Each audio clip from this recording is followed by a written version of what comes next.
आप सभी को कहानी भरा नमस्कार। दोस्तों, हमें हर रिश्ता जन्म से मिलता है। उसे हम चुन नहीं सकते, चाहे माता पिता हो, भाई बहन हो या और भी कोई रिश्ता। हमें इन रिश्तों को निभाना होता है। पर एक रिश्ता है जिसे हम खुद चुनते हैं, जिससे हम अपने मन की हर बात कह सकते हैं। वह हमारा दुख सुख का साथी होता है और हमेशा हमारी मदद के लिए तैयार भी रहता है। तो दोस्तों, आप सोच रहे होंगे कि ऐसा कौन सा रिश्ता है, ऐसा रिश्ता जो हम सभी के जीवन में एक अलग ही जगह रखता है। वह रिश्ता है दोस्ती का। दोस्त हमें बना भी सकते हैं और बिगाड़ भी सकते हैं। हमें दोस्तों का चयन सोच समझकर करना चाहिए, जो हमारा साथ दें और हमें सही गलत का फर्क बता सकें। तो चलिए सुनते हैं ऐसे ही विषय पर कहानी, दोस्ती एक अनमोल रिश्ता। रामू स्कूल के मैदान में एक कोने में बैठा था। वह सभी बच्चों को बात करते हुए और एक दूसरे के कंधे पर हाथ रखते हुए खिलखिलाते हुए देख रहा था। पर वह एक कोने में अकेला उदास बैठा था। उसका कोई दोस्त नहीं था। वह स्कूल में नया नया आया था। उसे थोड़ा इस स्कूल में अजीब सा लग रहा था। ऐसे ही उसके कुछ दिन बीते। उसका स्कूल में बिल्कुल भी मन नहीं लगता था। टीचर क्या बोल रहे हैं वह कुछ समझ नहीं पा रहा था। चुपचाप पीछे की सीट पर बैठा रहता और अपना समय काटता। रामू दिन भर उदास रहता था। रामू की माँ भी बड़ी परेशान थी। अगले दिन रामू स्कूल जल्दी पहुंच गया। कक्षा में कोई भी नहीं था। इतने में एक लड़का कक्षा में आया जो उसे सब लड़कों से अलग लग रहा था। उसने रामू से पूछा, तुम्हारा क्या नाम है? मैं विनोद हूँ, मेरा नया एडमिशन हुआ है। रामू ने कहा, मेरा नाम रामू है, मेरा भी नया एडमिशन हुआ है और मेरा यहाँ कोई दोस्त नहीं है। क्या तुम मेरे दोस्त बनोगे? विनोद ने कहा, क्यों नहीं। इतने में बाकी बच्चे भी कक्षा में आए और टीचर भी आई। आज रामू बहुत खुश था। उसने माँ को बताया कि मेरा एक नया दोस्त बना है जो दूसरे शहर से आया है। उसका भी नया एडमिशन हुआ है। माँ ने कहा, यह तो बहुत अच्छी बात है, तो तुम उसके साथ खूब अच्छे से घुल मिल कर रहना। रामू और विनोद को हर जगह साथ साथ रहते।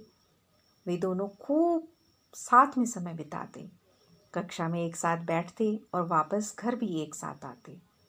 एक दिन खाने की छुट्टी के समय रामू और विनोद खाने के बाद स्कूल के पीछे की तरफ टहल रहे थे। उन्होंने देखा झाड़ी में उनकी कक्षा के कुछ लड़के चुपचाप हाथ में कुछ लिए खड़े थे। थोड़ी देर में देखा एक ने माचिस जलाई और सिगरेट को जलाकर पीना शुरू किया। विनोद और रामू यह देखकर हैरान हो गए और वे भागने लगे। लेकिन उन लड़कों ने रामू और विनोद को घेर लिया और बोले, अब तुम हमारी शिकायत करोगे तो कर लो। रामू ने कहा, नहीं नहीं, हम कोई शिकायत नहीं करेंगे, पर ये बुरी आदत है। एक दादा टाइप लड़के ने कहा, अरे क्या बुरी आदत है, आजकल तो सब लोग करते हैं और इसमें बड़ा मज़ा आता है, तुम भी करके देखो। विनोद बोला, नहीं, हम यह सब नहीं करते, और वे वहाँ से वापस आ गए।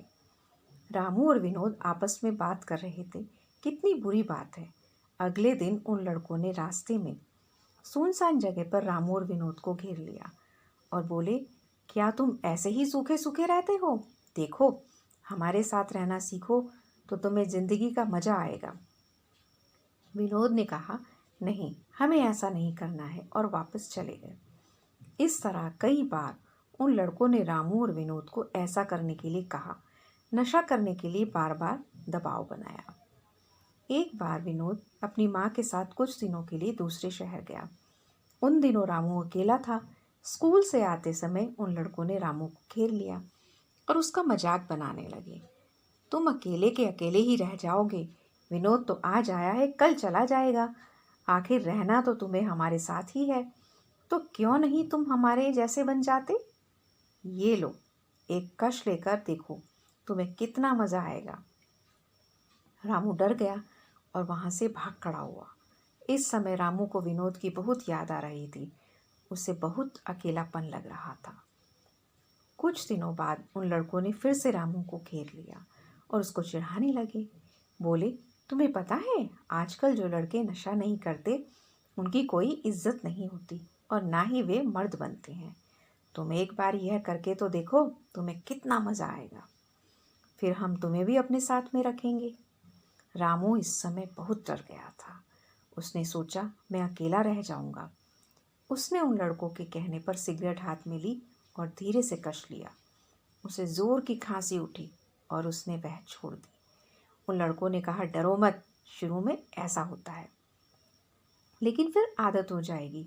रामू को ऐसा लगातार करने पर काफ़ी अच्छा लगा और वह लगातार इन लड़कों के साथ घूमने लगा और उनकी तरह नशा करने लगा। अब ये लड़के रामू के साथ अच्छे से पेश आते।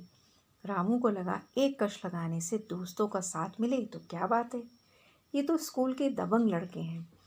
कभी दूसरी कक्षा के लड़के मुझे परेशान करेंगे तो ये बचा लेंगे। कुछ दिनों बाद विनोद वापस आया।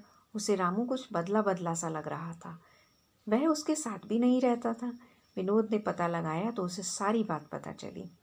विनोद ने कहा, यह गलत है रामू, ऐसा मत करो, यह बुरी आदत है। रामू ने कहा, देखो विनोद, हमें इन्हीं लोगों के साथ रहना है तो पानी में रहकर मगरमच्छ से बैर कैसे लें, इसलिए तुम भी शुरू कर दो। विनोद ने कहा, नहीं, और वह वापस आ गया। कुछ दिनों बाद संडे की छुट्टी के दिन विनोद ने कहा, रामू चलो हम नदी किनारे सैर पर चलेंगे। रामू ने कहा, ठीक है। वे दोनों अपनी अपनी साइकिल लेकर घर में बताकर नदी किनारे चल पड़े। रामू को तो अब आदत पड़ चुकी थी। उसने अपनी जेब से सिगरेट निकाली और जलाई। विनोद ने उसके हाथ से सिगरेट छीनी और फेंक दी।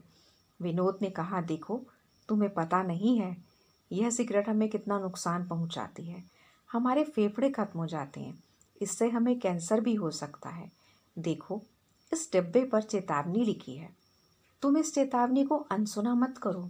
तुम्हें तो आगे बढ़ना है, अच्छे से पढ़ाई करनी है और कुछ अच्छा बनना है, कुछ समाज के लिए बेहतर करना है। रामू ने कहा, ये सब फालतू की बातें हैं, मुझे मत बताओ, मुझे तो इस समय बहुत मज़ा आ रहा है। विनोद ने कहा, यह थोड़ी देर का मज़ा तुम्हें जीवन भर की परेशानी में ला देगा। देखो, तुम अपने ऊपर विश्वास रखो।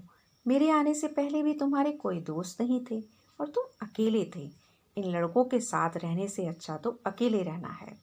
हमारे दोस्त होने चाहिए, पर दोस्त ऐसे हों जो हमें सही राह दिखाएं। इस तरह के दोस्तों से क्या फ़ायदा जो हमें नुकसान पहुंचाएं। रामू विनोद की बात सुन तो रहा था, पर उसे कुछ समझ नहीं आ रहा था। दोनों वापस आ गए। कुछ दिनों बाद रामू को पता चला, उन लड़कों में से एक लड़के के पिता की मौत हो चुकी थी। जब रामू ने उससे बात की तो उसने बताया, मेरे पिता को कैंसर हो गया था और उनके पूरे फेफड़े खत्म हो गए थे। रामू ने उससे पूछा, ऐसे कैसे हुआ? उस लड़के ने बताया, मेरे पिता बचपन से बीड़ी पीते थे। सबके लाख समझाने पर भी उन्होंने बीड़ी पीना नहीं छोड़ी। इस तरह उन्हें कैंसर हुआ और उनकी मौत हो गई। रामू सुनकर सन्न रह गया। चुपचाप वह घर की ओर वापस आया। अगले दिन उसने विनोद को यह बात बताई। विनोद ने कहा, मैं तो तुमसे पहले ही कह रहा था, यह नशा करना सही नहीं है। यह हमारे शरीर को खराब करता है। शरीर के साथ हमारा मन मस्तिष्क कमज़ोर होते हैं और हम सामान्य जीवन जीने लायक भी नहीं रहते। रामू ने कहा, विनोद, मेरी मदद करो, मैं भी अब यह नहीं करना चाहता हूँ, मैं बहुत डर गया हूँ। विनोद ने कहा, ठीक है, तुम हिम्मत रखो और मन में निश्चय करो कि तुम कभी भी किसी नशे को हाथ नहीं लगाओगे। तुम मुझसे वादा करो, तुम ऐसा कुछ भी नहीं करोगे कि तुम्हें इस नशे को फिर से हाथ लगाओ। रामू ने कहा, हाँ विनोद, मैं वादा करता हूँ।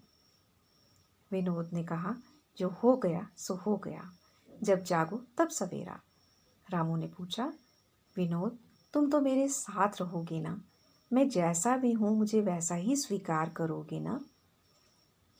विनोद ने कहा, क्यों नहीं, मैं तुम्हारा दोस्त हूँ। मुझे तुम्हारे व्यवहार से मतलब है, ना कि तुम्हारी इस दिखावटी दुनिया से। और मैं हमेशा तुम्हारा दोस्त रहूँगा, चाहे इस शहर में रहूँ या ना रहूँ। रामू का चेहरा खिल उठा और वह विनोद के गले लग गया। उसने कहा, अब मैं कभी किसी नशे को हाथ नहीं लगाऊंगा, चाहे कैसी भी स्थिति हो। और दोनों कंधे पर हाथ रखकर घर की ओर वापस चल पड़े। रामू मन ही मन सोच रहा था, मुझे सच्चा दोस्त मिला है। तो दोस्तों, कैसी लगी आपको यह कहानी? दोस्ती एक अनमोल रिश्ता। आशा है आपको पसंद आई होगी। आप और कैसी कहानी सुनना चाहते हैं, यह मुझे ज़रूर बताएं। अगर आप चैनल पर नए आए हैं तो चैनल को सब्सक्राइब करें, लाइक करें और कमेंट करें और मेरे साथ कहानी के इस सफ़र में बने